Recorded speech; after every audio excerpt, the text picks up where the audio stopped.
और जिस तरह इस देश को बेवकूफ बनाया है पिछले 12 साल में, उसके बाद तो कोई आपसे चाय भी नहीं खरीदेगा। दिल्ली पुलिस क्या कर रही है? चारों तरफ पत्थरों से भरे ट्रक लाकर खड़ी कर रही है। बीजेपी वाले अपने गुंडे भिजवाकर वही पत्थर दिल्ली पुलिस वालों पर फिटवा रही है। तो बीजेपी वाले पुलिस को पीट रही है, पुलिस हमें पीट रही है। और आप किसी एक पार्टी की पुलिस नहीं हो, आप इस देश की पुलिस हो, आप किसी एक पार्टी की पुलिस नहीं हो। अगर आपको एक पार्टी की पुलिस बननी है तो जो खाकी वर्दी है उस खाकी वर्दी को निकाल दीजिए, बीजेपी हेडक्वार्टर के सामने चले जाइए और वहां चिल्लाइए मैं भी चौकीदार। अगर हम ऐसे पीसफुली और नॉन वायलेंस के थ्रू यहाँ बैठे रहना, जीत हमारी होगी और धर्मेंद्र प्रधान का इस्तीफा लेकर ही आ जाए, यहाँ से जाए। जिस तरह इस देश को बेवकूफ बनाया है पिछले 12 साल में, उसके बाद तो कोई आपसे चाय भी नहीं खरीदेगा। और उसके बगल में फिर होम मिनिस्टर का समोसे का ठेला लगाना पड़ेगा होम मिनिस्टर को।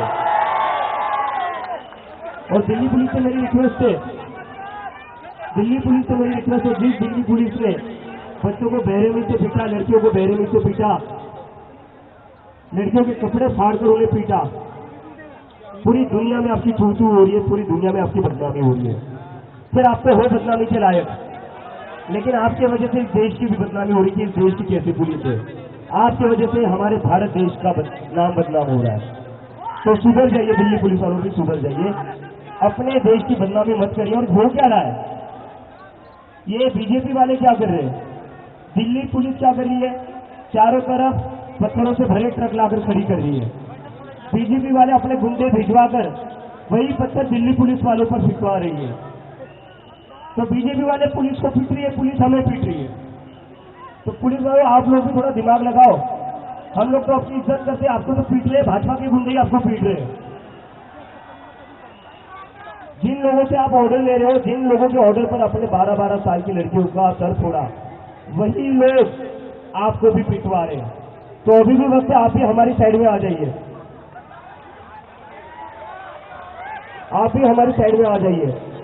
क्योंकि आपकी जो पेमेंट आती है हर महीने, वो पीएम केयर फंड से नहीं आती है, वो अडानी के ऑफिस से नहीं आती, वो हमारे टैक्स के पैसे से आती है। और आप किसी एक पार्टी की पुलिस नहीं हो, आप इस देश की पुलिस हो, आप किसी एक पार्टी की पुलिस नहीं हो। अगर आपको एक पार्टी की पुलिस बननी है तो जो खाकी वर्दी है उस खाकी वर्दी को निकाल दीजिए, बीजेपी हेडक्वार्टर के सामने चले जाइए और वहां चिल्लाइए मैं भी चौकीदार। खाकी वर्दी को बदनाम मत करिए, उस वर्दी की कोई इज्जत है। आपकी करतूतों के कारण, आपकी ब्रूटैलिटी के कारण, भाई थोड़ी देर पहले बढ़ा देते यार, ध्यान नहीं है आज बोलने में। तो आपकी ब्रूटैलिटी के कारण उस वर्दी पर दाग लग रहा है। मतलब मुझे तो ये समझ में आता है, जिन दिल्ली के पुलिस वालों ने 12-12 साल की लड़कियों के सर फोड़े, वो घर जाकर अपने बच्चों को क्या कहते होंगे? घर जाकर उनके बच्चों को लगता होगा पापा आज ड्यूटी से आए, पापा ने चोरों को पकड़ा होगा, पापा ने क्रिमिनल्स को पकड़ा होगा, पापा ने गुंडों को पकड़ा होगा। लेकिन पापा क्या करके आए? पापा 12 साल की बच्ची का सर फोड़कर आए। पापा क्या करके आए?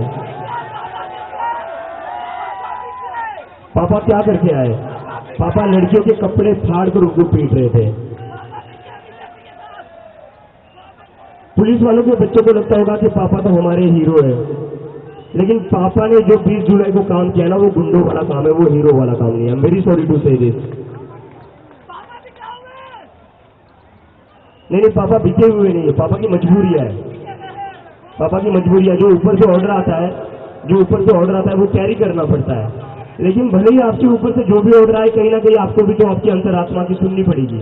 कैसे आपका मन मान जाता है, कैसे आपका मन राजी हो जाता है 12 साल की लड़की का सर फोड़ने के लिए, कैसे आप तैयार हो जाते हो लड़कियों के कपड़े फाड़ने के लिए, कैसे?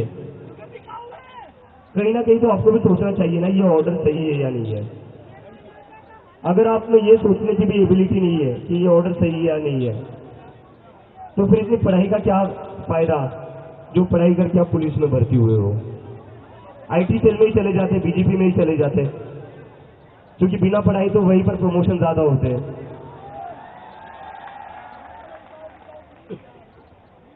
और मैंने एक पोस्टर देखा सोशल मीडिया पर ना, एक पोस्टर काफी वायरल हो रहा है, जो काफी सही पोस्टर था।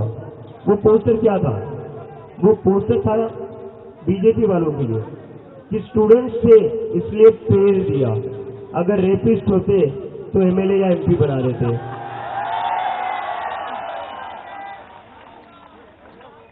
इस सरकार को तो स्टूडेंट से दिक्कत है ही, क्योंकि अगर बच्चे पढ़ लिख गए, बच्चे तो पढ़ते लिखते ही है, राजनेता पढ़ते लिखते नहीं है।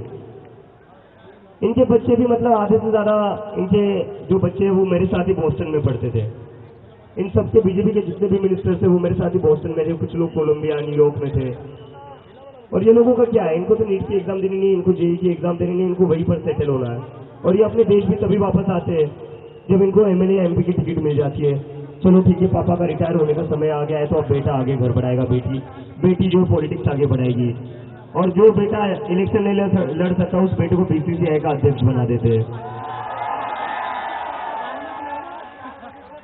तो पूरे देश के इंस्टीट्यूशंस को, पूरे देश को इन लोगों ने एक तरीके से प्राइवेट कंपनी बनाकर रखा है। लेकिन मेरे मन में ये सवाल है, प्राइवेट कंपनी का सीईओ कौन है? नरेंद्र मोदी जी है या अडानी जी है? आपने प्राइवेट कंपनी तो बना दी, लेकिन सीईओ कौन है ये भी थोड़ा बता दीजिए, क्योंकि बहुत सारा कंफ्यूजन रहता है। क्योंकि सारे टेंडर, सारे कॉन्ट्रैक्ट तो किसको मिलते हैं? किसको मिलते हैं? अब मोदी जी इतने सेल्फलेस तो हो नहीं सकते कि वो खुद का घाटा करके अदानी जी को सारे कॉन्ट्रैक्ट दे दे। देखिए मोदी जी, मैं यही कह रहा हूं आपको, धर्मेंद्र प्रधान का इस्तीफा ले लीजिए, वरना बहुत आगे जाएगी बात। फिर बात धर्मेंद्र प्रधान तक नहीं रहेंगी, आपके सारे काले चिट्ठे निकाले जाएंगे। किस तरह से आपने इस देश के जंगलों को बेचा है, देश के एयरपोर्ट को बेचा है और एक इंसान को दे दिया। इस देश की जनता गरीब से गरीब होते जा रही है और एक इंसान है, बस एक ही इंसान है जो अमीर होते जा रहा है, बाकी पूरी जनता गरीब होते जा रही है। मोदी जी का तो क्या है, वो फकीर आदमी, झोला उठाकर नहीं चलेंगे। लेकिन मुझे लगता है उनका वो झोला भी जो है ना, वो 10 लाख का होगा, जिस पर मोदी मोदी मोदी मोदी लिखा हुआ होगा। डिजाइनर झोला होगा, वो डिजाइनर झोला होगा। तो मोदी जी, मेरी आपसे फिर से रिक्वेस्ट है, धर्मेंद्र प्रधान का इस्तीफा ले लीजिए, वरना बात सिर्फ धर्मेंद्र प्रधान के इस्तीफे की नहीं रहेगी, बात आपके इस्तीफे पर भी आ जाएगी। और वो आएगी, जैसी आपकी हरकतें आएगी, वो इतना तो मैं आप लोगों को कहता तो आएगी बात। गलती से देगा तो नहीं। स्टूडेंट की सुन लीजिए, एक इनकॉम्पिटेंट, एक फेल्ड मिनिस्टर इस देश के करोड़ों स्टूडेंट से ज्यादा इंपॉर्टेंट नहीं हो सकता। और अगर एक फेल्ड और इनकॉम्पिटेंट मिनिस्टर इन करोड़ों स्टूडेंट से ज्यादा इंपॉर्टेंट है, तो याद रखना, चुनाव में आपको इनमें से कोई भी वोट नहीं करेगा। और ये बात बस स्टूडेंट की नहीं है, एक स्टूडेंट पर लाठी चलाओगे ना तो समझ लो उसके घर के 4 वोट कम होंगे। मोदी जी को बाकी चीजें समझ में आती है, उनको बस वोट की भाषा समझ में आती है, बस वोट्स की भाषा समझ में आती है। तो मैं सिंप्लीफाई करके बता देता हूं, अगर एक स्टूडेंट पर लाठी चलेगी तो उसके घर पर ना उसके माँ बाप आपको वोट देंगे, ना उसके भाई बहन उसको वोट देंगे। तो एक स्टूडेंट पर लाठी चलेगी तो 4 वोट कम हो गए। और वैसे भी आपको वोट मिलकर कितने वोटों से आप प्रधानमंत्री बनते हो? 35-40% वोट परसेंट से, वोट शेयर से आप प्रधानमंत्री बने हो। 60% देश की जनता तो वैसे भी आपके खिलाफ है। उस 40% में से भी अगर 20% कम हो गए तो रेलवे स्टेशन पर चाय की टपरी खोलनी पड़ेगी। तो ठीक है दोस्तों, कोई बैठकर थका तो नहीं है? देखिए कितने लोग आज आप पहली बार आए, अरे बाप रे, और कितने लोगों का ये जिंदगी में पहला प्रोटेस्ट है।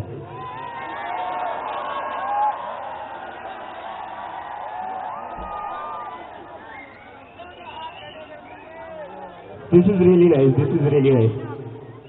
देखो, हमारे जो पहले वाले लोग थे उन्होंने थोड़ी गड़बड़ कर दी है, लेकिन हम जागरूक लोग हैं। मैं देख रहा हूं कैसे एक तरफ से दिल्ली पुलिस क्रूएल्टी करती है, ब्रूटैलिटी करती है, और उसके बदले में हम इस सरकार का मजाक उड़ा रहे हैं। यही करना है हमें अपनी तरफ से हाथ में उठाना है। हम पीसफुल लोग हैं, है या नहीं है? हम महात्मा गांधी के रास्ते पर चलने वाले लोग हैं, है या नहीं है? हम हिंसक लोग नहीं, हम गुंडे नहीं है। गुंडे कौन है? गुंडे बीजेपी वाले हैं। हम लोग यहाँ शांति से बैठे रहेंगे। और किसी को अगर लग रहा होगा कि हम कब तक बैठेंगे और यहाँ पर बैठे रहकर करना क्या है यार, ऐसे थोड़ी ना बैठे रहेंगे। जब भी आपके मन में ये सवाल आए तो ये बात जरूर याद रखना, मैं यहाँ पर 34 दिनों से बैठा हूँ, ये जो हमारी पूरी टीम है यहाँ पर 34 दिनों से बैठी हुई है। तो अगर 1 या 2 दिन आपको यहाँ बैठकर लग रहा होगा कि यार यहाँ पर बस बैठे हुए हैं, कुछ हो नहीं रहा है, अगर हम ये सोचते कि यहाँ बैठकर कुछ होगा नहीं, बस बैठे रहने में क्या पॉइंट है, तो आज इतने सारे लोग यहाँ आते हैं। आज देश भर में आंदोलन नहीं होता। पीस और नॉन वायलेंस में बड़ी ताकत है। देर लगता है, पीस और नॉन वायलेंस को देर लगती है, शॉर्टकट नहीं है, वो शॉर्टकट नहीं, हार्ड वर्क।